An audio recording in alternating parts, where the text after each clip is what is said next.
حقیقت اللہ ہی جانتا ہے۔ بزرگان محترم، قرآن کریم کی سورہ فاتحہ ہو، سورہ بقرہ ابتدائی چند آیات کا آپ کے سامنے ترجمہ اور ہلکی سی تفسیر پیش کی گئی۔ سورہ بقرہ بہت سے احکامات ایسے بتا دیے، خاص طور پر یہودیوں کے تذکرے بہت ہوئے ہیں سورہ بقرہ میں۔ ان کے تذکرے کا آغاز یا بنی اسرائیل اذکروا نعمتی التی انعمت علیکم واوفوا بعہدکم وایایا فارہبون۔ اللہ نے آغاز بھی اسی طرح کیا ہے، اختتام بھی اسی طرح کیا ہے، شروعات بھی اسی طرح کی ہے۔ تو پارے سے ایک رکوع پہلے ان پر اللہ نے جو نعمتیں نازل کی اس کو گنانا شروع کیا ہے، اور پونے پارے کے 2 رکوع کے بعد اسی لفظ کے ساتھ ان نعمتوں کا اختتام کیا ہے۔ اے بنی اسرائیل، یاد کرو ہماری ان نعمتوں پر کو جو ہم نے تم پر نازل فرمائے۔ تو نعمتوں کا تذکرہ کیا ہے، ان کی بدعملیوں کا، بد اخلاقیوں کا، بد اعتقادیوں کا اور بے ادبیوں کا خاص طور پر تذکرہ کیا ہے۔ سورہ فاتحہ میں اللہ نے کہا، اے اللہ دعا سکھلائی کہ ہمیں سیدھے راستے پر چلا، صراط الذین انعمت علیہم، ان لوگوں کے راستے پر جس پر آپ نے انعام فرمایا، یعنی انبیاء، شہداء، صالحین، اور ایسے لوگوں کے راستے پر نہ چلا جو جن پر تیرا غضب نازل ہو، اور ایسے لوگوں کے راستے پر مت چلا جو گمراہ ہو۔ حدیث میں آتا ہے جن پر غضب نازل ہوا اس کی سب سے بڑی مثال یہودی ہے، اور جو گمراہ ہوئے ان کی سب سے بڑی مثال نصارہ۔ تو یہ تو باتیں ماننے کی کو سکھلائی گئی ہے، اب اس کی وضاحت بھی کر دی گئی۔ مغضوب علیہم کون ہے؟ یہودی ہے۔ یہودیوں پر اللہ کی لعنتیں کیوں اتری؟ اس کی وجوہات، ان کی کیا عادتیں اور خصلتیں تھیں؟ بہت سی خصلتیں عادتیں تھیں، ان میں سے ایک بنیادی چیز بے ادبی اور گستاخی تھی۔ کیا تھی؟ بے ادبی اور انبیاء علیہ السلام کے ساتھ گستاخی، اور آسمانی احکامات اور کتابوں کے ساتھ گستاخی، نبیوں کے ساتھ بدزبانی، الٹا جواب دینا۔ ان سے کہا جاتا ہے کہ بھائی یہ دعا مانگو، اللہ معاف کر دے، تو وہ اٹھائی کہتے ہیں ہدتو پھر شعرتی۔ جب ان سے کہا گیا ایک بستی میں جھک کر عاجزی کے ساتھ داخل ہو، تو وہ الٹے ہو کر شریف کے لوگ گھسٹتے ہوئے داخل، یعنی ہر حکم کا الٹا کرتے تھے، ہر حکم کا۔ تو اس کی وجہ سے اللہ کی لعنت اتری ہوئی۔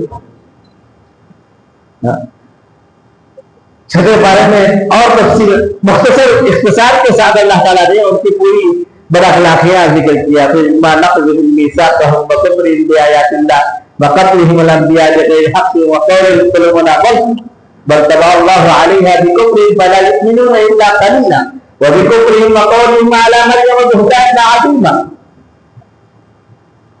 وعدوں کو توڑنا، اللہ کی آیتوں کا انکار کرنا، انبیاء علیہ السلام کو قتل کرنا،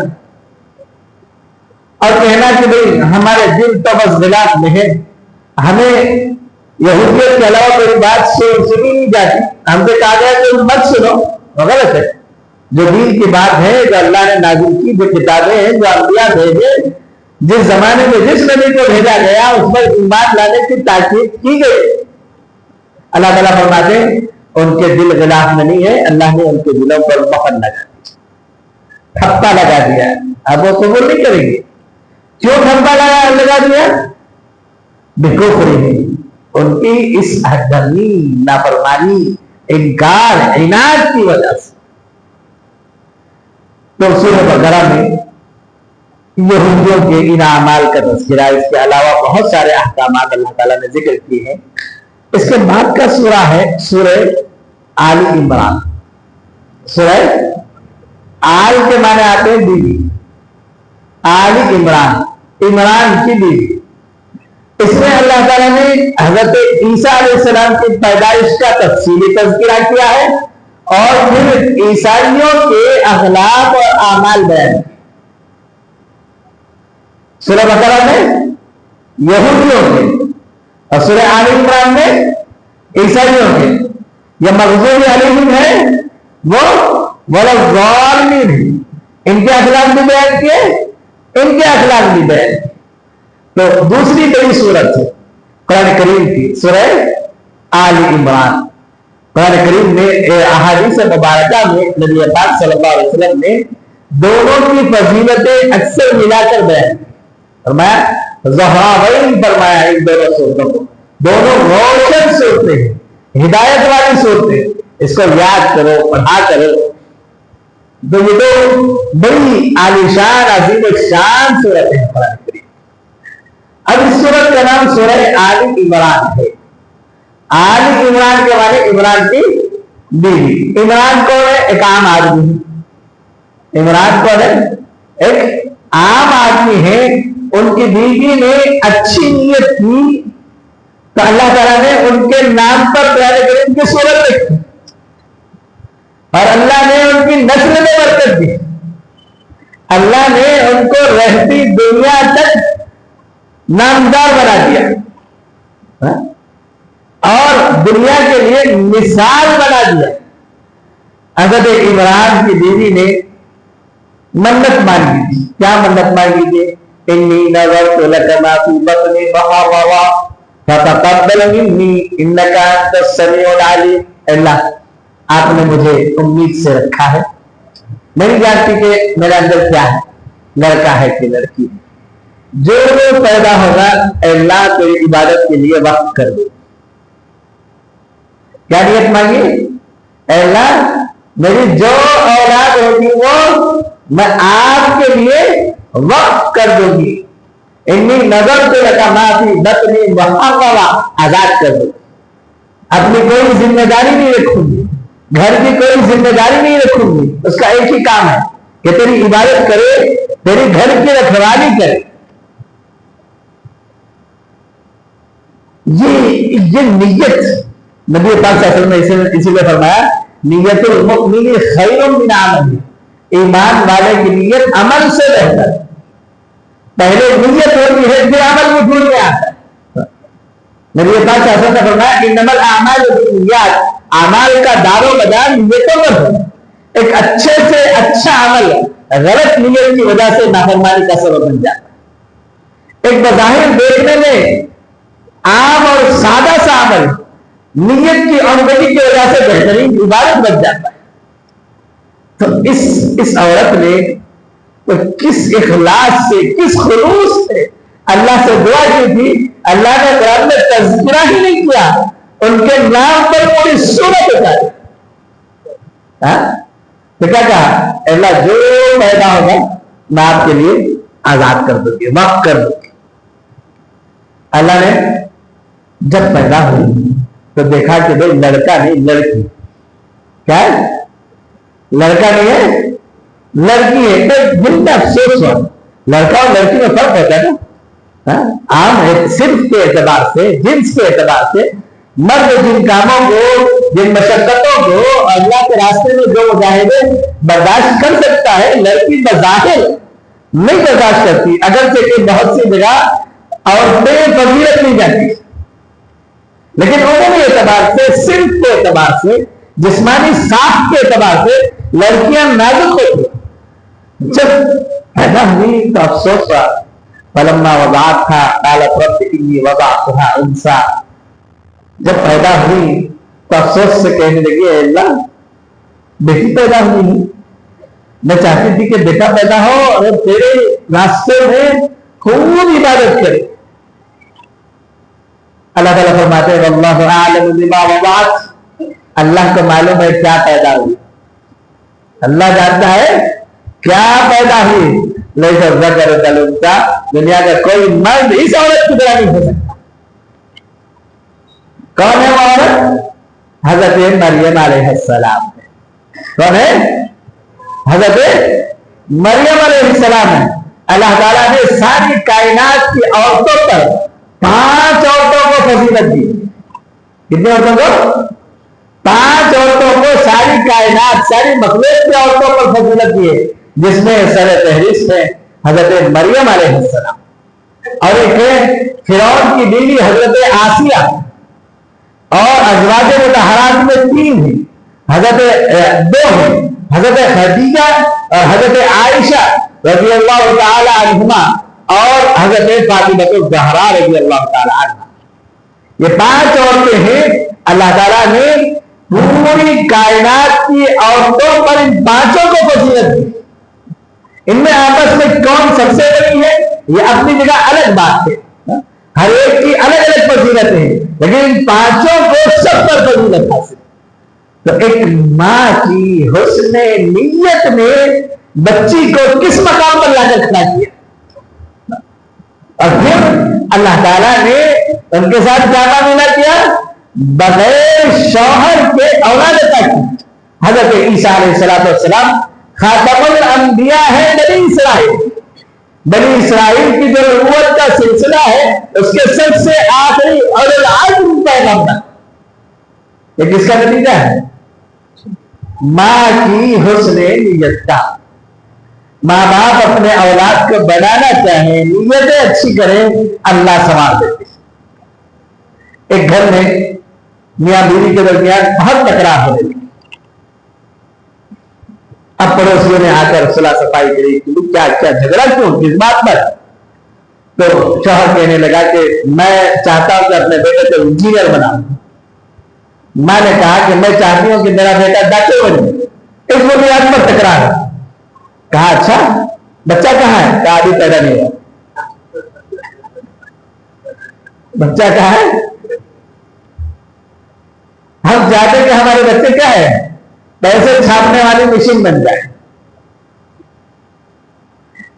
امام بخاری علیہ رحمہ پیدا ہونے کے بعد ان کے والد دنیا سے چل بسے۔ بچپن میں بیماری کی وجہ سے آنکھوں کی روشنی جاتی ہے۔ ماں نے دعا کرتی رہی، 1-2 دن نہیں، مسلسل 7 سال تک دعائیں کی۔ کتنے سال؟ 7 سال تک۔ ایک مرتبہ اللہ نے خواب ہی میں بتایا کہ بچے کو بیماری واپس آ گئی ہے، خواب ہی میں سوتے ہی آواز دینے لگی اور اچھے بھلے بن کر چلتے گیا۔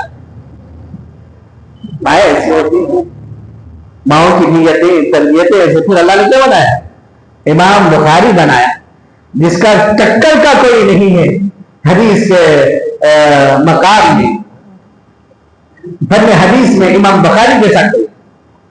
تو بہرحال ہم اپنی اولاد کو نیک بنانے کی نیت کریں، اللہ والا بنانے کی نیت کریں، اللہ کا فرما بردار بنانے کی نیت کریں۔ اللہ ہماری نسلوں کو چلتا ہے۔ اللہ کیا کرے گا؟ دنیا کو مقدر نیچی جا چکی۔ وما من دابۃ فی الارض الا علی اللہ رزقها۔ زمین میں کوئی رینگنے والا جانور ایسا نہیں جس کے رزق کی ذمہ داری اللہ نے نہ لی۔ رزق کی ذمہ داری اللہ کی ہے۔ آج ہم اپنے بچوں کی عاقبت برباد کرتے ہیں دنیا کے نام، دنیا کی اچھی زندگی کے نام، دنیا کی عیش اور آرام اور راحت کے نام۔ تو انہوں نے حسن نیت کی۔ اللہ تعالیٰ فرماتے ہیں فَتَقَبَّلَهَا رَبُّهَا بِقَبُولٍ حَسَنٍ وَأَنبَتَهَا نَبَاتًا حَسَنًا۔ اللہ تعالیٰ نے ان کو بہترین طریقے سے قبول کیا۔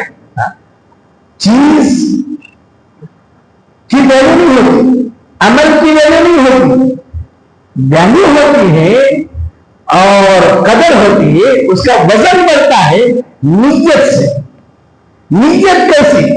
ایک حدیث میں اللہ کے نبی صلی اللہ علیہ وسلم نے فرمایا کہ میرے صحابہ میں سے کوئی ایک مد آدھا مد صدقہ کرتا ہے تو مخلوق میں کوئی بھی ہر پہاڑ کے برابر صدقہ کرے اس کے برابر نہیں ہو سکتا، کیونکہ اس کی جو نیت ہے وہ نیت دوسروں میں نہیں آ سکتی۔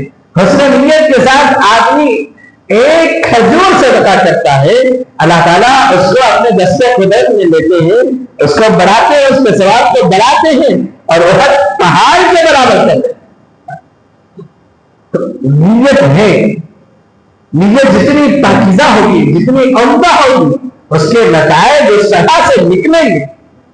تو ایک عورت ہے، کائنات میں کوئی نہیں جانتا، اس کا نام کیا ہے نہیں پتا، اس کا نام کیا ہے، شوہر کے نام کے ساتھ ذکر ہے آل عمران، عمران کی بیوی، لیکن اس نے نیت کی، اللہ سے دعا کی، اچھی نیت کی، تو اللہ نے اس کا تذکرہ قرآن میں کیا، جگہ جگہ کیا۔ جہاں بھی حضرت عیسیٰ اور مریم کا تذکرہ آیا، ان کی والدہ کا تذکرہ آیا، جگہ جگہ کیا، اور ان کے نام پر پوری سورت اتاری، وہی ہے سورہ آل عمران۔ تو اللہ تعالیٰ نے ان کی نیت کی بنیاد پر ان کی اولاد کو نیک بنایا، اور پھر ان کی نسلوں میں اللہ نے نبی پیدا کیا، اور العزم نبی پیدا کیا۔ یہ کس کی برکت ہے؟ یہ نانی کی دعا کی بدولت۔ حضرت عیسیٰ کون ہے؟ یہ نانی کی دعاؤں کا صدقہ ہے۔ تو گھروں کا ماحول نیک بنائے، عورتوں میں دینی مزاج پیدا کرے، عورتوں میں جب دینی مزاج ہوگا تو ان کی سوچ اچھی ہوگی، ان کی نیتیں اچھی ہوں گی، گھروں میں برکتیں ہوں گی، نسلوں میں برکتیں ہوں گی۔ ہم اپنی اولاد کو نیک بنانے کی فکر کریں، اللہ والا بنانے کی فکر کریں، اللہ کا اطاعت گزار اور غنی بنانے کی فکر کریں۔ باقی دنیا تو اللہ جرموں میں دے گا، نہ منع کرے گا تب بھی دے گا۔ اللہ تبارک و تعالیٰ توفیق عمل نصیب فرمائے۔